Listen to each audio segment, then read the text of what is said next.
بسم الله والحمد لله حمدا كثيرا طيبا كما يحب ربنا ويرضى. أشهد أن لا إله إلا الله وحده لا شريك له وأشهد أن محمدا عبده ورسوله صلى الله عليه وسلم وعلى آله وصحبه أجمعين وبعد. السلام عليكم ورحمة الله وبركاته. ውድና የተከበራችሁ ይህ ፕሮግራም ታዳሚያን እንዴት ናችሁ? እኔ ጋር ሁሉ ሰላም ነው። ይህ ቪዲዮን ኮፒ ሊንክ ሼር አድርጋችሁ ለሰው እንድታደርሱ ለዓለም እንድታደርሱ ነው። ይህንን ቪዲዮ ላዘጋጅ ያስገደደኝ አንድ ሰሞኑ ክስተት ነበር። ይህ ክስተትም ምንድነው? አንድ ታዚያ ነበርና ኢቤት በዛ ዙሪያ ተነስቼ ዳዋ ሲያደርግ በዛ በዳዋ ዙሪያ ብዙ ኮሜንቶች እዛ አካባቢ ምንም ሙስሊም የለም፣ ከሌላ ቦታ የመጡ ናቸው፣ ከሌላ ቦታ ተጭኖ ነው የሚሄዱት፣ እዛ ሙስሊም የለም፣ ይሄ የሚታይ ሙስሊም አይደለም ብሎ ገይረ ሙስሊም የሆኑ ከሙስሊም ውጭ ያሉ ሰዎች የሚሰጡትን አስተያየት አይቼ ነው። ምክንያቱም እስልምና ለዓለም ነው የተላከው። አላህ Subhanahu Wa Ta'ala የአላህ መልእክተኛ ሲናገር ማርሰልናከ ኢላ ረህመተን ሊልዓለሚን ለዓለማት እዝነት አድርገን እንጂ አላክን ይላል። ደግሞ ለዓለም ሲላኩ ለሰው ለሙስሊም ለካፊሩ ለሁሉም ነገር የሚያዙን ነብይ ናቸው። እናም እዚህ አካባቢ ጋሞ ላይ እስልምና መቼ እንደገባ ለነዛ ሰዎች ምላሽ እንዲሆንላቸው እንደገና ደግሞ ለሰዎች ታሪክን እንዲያውቁ ትምህርት እንዲሆንላቸው ላቀርብላችሁ ወደድኩ። ስለዚህ ይሄን ቪዲዮን ከመጀመሪያ አንስታችሁ መጨረሻ ድረስ እንድታዳምጡና ለሰው ኮፒ ሊንክ ሼር አድርጋችሁ እንድታደርሱ ነው። ኢኳተል ኢማን ምናልባት በመጀመሪያው ደቂቃ ውስጥ ቪዲዮ ማልቅ ከሆነ ፓርቲቱ እያደረኩ አቀርብላችኋለሁ። በአማርኛና በአረብኛ ያዘጋጀሁት ጽሁፍ ነበር። ለዚህ ቢስሚላህ الرحمن الرحيم الحمد لله رب العالمين الصلاة والسلام على أشرف الأنبياء والمرسلين نبينا محمد وعلى آله وصحبه أجمعين وبعد. السلام عليكم ورحمة الله وبركاته። በደቡብ ኢትዮጵያ እስልምና ብርሃን ፈንጣቂ የታላቁ ሐጅ ሙሳ ታሪካዊ ጉዞና አሻራ እንደሚከተለው ይዤላችሁ ቀርቤያለሁ። ይህን ታሪክ ይዤላችሁ የቀረብኩላችሁ ወንድማችሁ ሱልጣን በርዛለኝ። ታሪኩን ከመጀመሪያ እስከ መጨረሻ ድረስ እንድታዳምጡ ጋበዝኩኝ። ኢትዮጵያ ለሰው ልጅ ስልጣኔና ለሃይማኖት ስርጭት ካላት ትልቁ ድርሻ መካከል በደቡብ ክልል በተለይም በጋሞ ምድር ተቀብሮ የቆየው የእስልምና ታሪክ አንዱ የሆነው ይህ ታሪክ የሚያጠነጥነውን ከዛሬ 705 ዓመታት በፊት በአላህ ፍቃድ ወደ የእስልምናን ብርሃን ይዘው ወደ ደቡብ ኢትዮጵያ ክልል በዘለቁት በታላቁ ዳኢ ተጓዥ አስተማሪ ሐጅ ሙሳ ላይ የሚያጠነጥን ታሪክ ይሆናል ማለት ነው። የታሪኩ ጉዞ መነሻና መድረሻ በሐጅ ሙሳ ጉዞአቸውን የጀመሩት በዛሬ 13 ዓመተ ልደት እንደ ኢትዮጵያን አቆጣጠር ከቅድስት ሀገር ከሳውዲ አረቢያ ነበረም። ወደ ኢትዮጵያ የገቡት በቀዳሚው የእስልምና መዳረሻ በትግራይ ነጃሺ በኩል ሲሆን ከዚህም በሶማሊያ በቢሌ እና በሐረር በኩል በማለፍ ለዳዕዋ ስራቸው ምቹ የሆኑ ቦታዎችን አልፏል።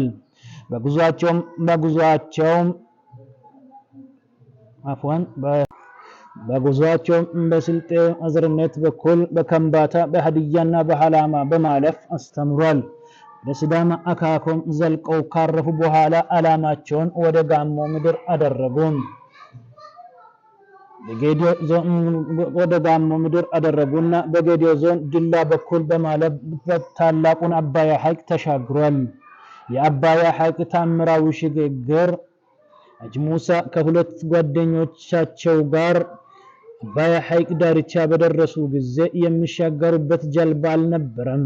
በዚህ ወቅት አላህ ለታማኝ ባሮች የሚሰጠውን ልዩ ጸጋ ከራማ በመጠቀም በእጃቸው የነበረውን ከቆዳ የተሰራ ሲጋጃ ውሃ ላይ በማንጠፍ ቢስሚላህ ብለው እንደተሻገሩበት ታሪክ ይነገራል። ይህ ክስተት ዛሬም ድረስ በአካባቢው ማህበረሰብ ዘንድ እንደ ትልቅ ታሪክ ይዘከራል። ሶስተኛ በጋሞ ምድር የነበራቸው ቆይታና ዳዕዋ ሁኔታ እንደሚከተለው ይቀርባል። ሐጅ ሙሳ የአባያ ሐይቅን ተሻግረው በምዕራብ አባያ ወረዳ ውስጥ የሚገኘው አንኮበር ቀበሌ አረፉና ከዚያ ዳገት ተራራ አቀበትን አልፎ ወደ ደጋዶን ደረሱና ዛቶ የሚባል ቦታ ላይ ለረጅም ጊዜ ዳዕዋ እያደረጉ እንደቆዩ ይነገራል። ከዛም አሁንም ዳዕዋ የማድረስ ጉዳይ ትልቅ ኃላፊነት ስለተሰጣቸው ከዶነ ተነስቶም በብርብር አድርገው በብዙ ውጣ ወረድ በማለፍ ደጋ ሾንጋሌ ጋር ደረሱ። እዛም ራሳቸውን ዝቅ አድርገው የህዝቡን ፍየልና ከብት እንደረኛ በመጠበቅ እንዲሁም የቀን ስራ ሁሉ ሳይቀር ተቀጥሮ እንደሰሩ የሐጅ ሙሳ ልጅ የሆኑት ማለትም ከሐጅ ሙሳ ቀጥሎ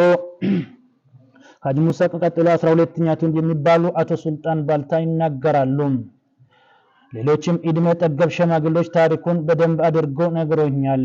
ስለዚህ በተግባር የታጀበ ትምህርት በመስጠት ህዝቡን ወደ እስልምና እንዲጎርፉ ምክንያት ሆኑ። ህዝቡም በእሳቸው ታማኝነትና ድንቅ ስነ ምግባርና እውነተኛ እስልምና አስተምሮት ተማርኮ በሰፊ ወደ እስልምና መግባት ጀመረ። ምዕመናኑ እየበዛ በመምጣታቸው መካነ ወራ የተባለ ልዩ ስፍራ ለመስጂድ ለመኖሪያና ለመካነ መቃብር ተሰጣቸው።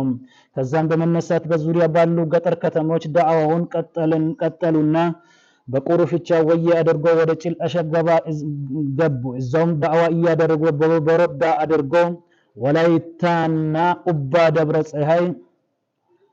ደብረ ፀሐይ ባሉ አካባቢዎች መስጂዶችን እየገነቡ እስልምናን አስፋፍቷል። ከዛም ተመልሶ ወደ ጨንቻ አካባቢ ዳዕዋ አድርጎ መስጂድ እንደገነቡም ይነገራል። ሕያው የሆኑ ታሪክ ቅርሶች በመካነ ወራም ዛሬም ድረስ የሚገኙና የ700 ዓመት ዕድሜ ያስቆጠሩት ቅርሶች ለታሪክ ተመራማሪዎች ትልቅ ግብአት ናቸው። በእጅ የተጻፉ ቁርአን ሐጅ ሙሳ ራሳቸው በእጃቸው የጻፉ ጥንታዊ ቁርአን፣ ባለ 5 ጡት ቀለበት፣ 5ቱን የእስልምና መሰረቶችን የሚገልጽ ጥንታዊ ቀለበት፣ የቆዳ ቅርሶች፣ ከጎሽ ቆዳ የተሰራ የቁርአን መያዣ ትንሹ ቦርሳ፣ ጎራዴና የተሻገሩበት ስጋጃ፣ ተፈጥሯዊ ቅርሶች በእጃቸው የተከሏቸው ጽድና የባር ዛፎች፣ እንዲሁም ውሃ በጠፋበት ወቅት ዱዓ አድርገው በጣታቸው የቆፈሩትና የፈለቀ ውሃ ምንጭ እንደ የሚጠቀሱ ቅርሶች አሉ። የዘር ሐረግና የትውልድ ቀጣይነት ሐጂ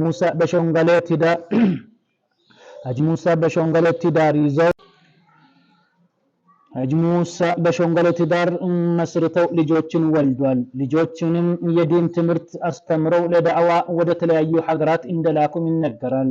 ዛሬ በመካነ ወራ የሚገኙት የእሳቸው ቤተሰቦች የ12ኛ ትውልድ ተተኪዎች ሲሆኑ ይህ ታሪካዊ አደራ ዛሬም ድረስ በቤተሰባቸው እጅ ይገኛል።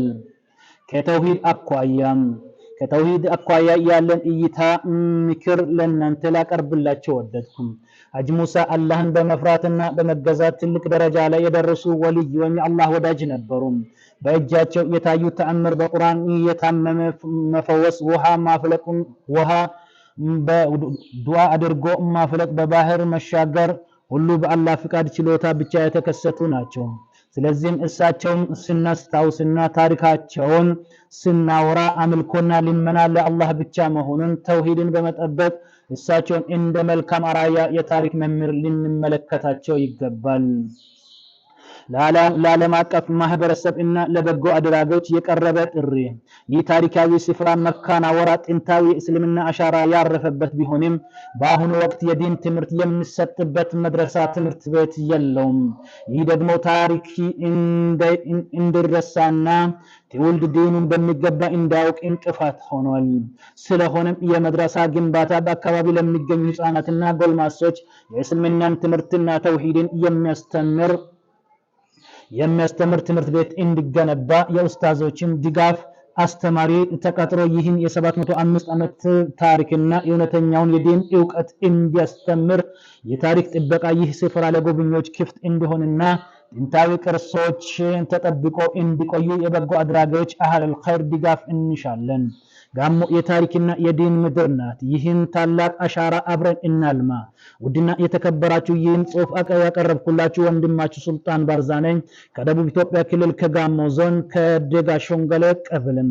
ይህን ታሪክ ለማቅረብ ያነሳሳኝ ቅድም በመግቢያ ላይ እየጠቀስኩት ስለሆነ እስልምና ጋሞ የመጣው ትላንት ሳይሆን ዛሬ ከ705 ዓመት በፊት መሆኑን ልትገነዘቡና ልታቁ አሁንም ወደ እስልምና እንድትመጡ ትክክለኛ ዲን ስለሆነ ጥሪህን ለማስተላለፍ ወዳለሁ።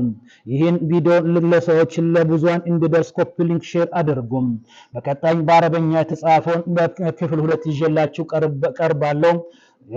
ሰላም አለይኩም ወራህመቱላሂ ወበረካቱ። ቻው ብያለሁ።